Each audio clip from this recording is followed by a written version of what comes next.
This Wednesday, we will pause to remember those who were killed on September 11th, 2001. 18 years later, there are now 33,000 first responders who suffer from 9/11 related illnesses and injuries. 33,000.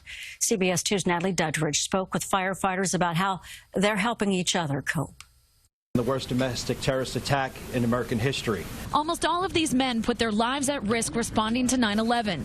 Every day, they not only mourn their 343 comrades killed nearly 2 decades ago, they remember the growing death toll from related illnesses. Matthew Desjardins works directly with victims and their families. It never gets easier.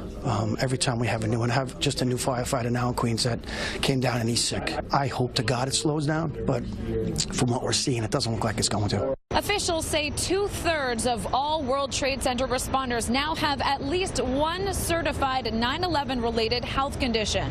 And the number of rescuers' deaths from cancer has now surpassed lives lost on the day of the attacks. I mean, we're at 204 in just the FDNY alone, and the NYPD is at 241. So, I mean, the number of first responders that have died post 9/11 is greater. That includes NYPD Detective Lou Alvarez, who became the face of the crisis, who was still advocating for funding in Washington days before he died. You all said you would never forget.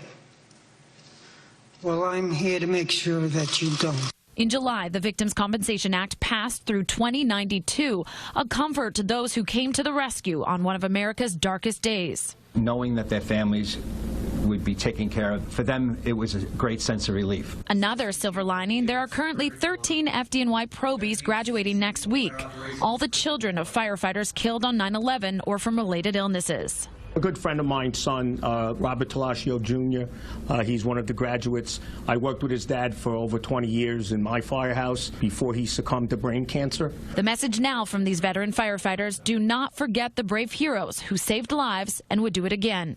In Manhattan, Natalie Duddridge, CBS 2 News.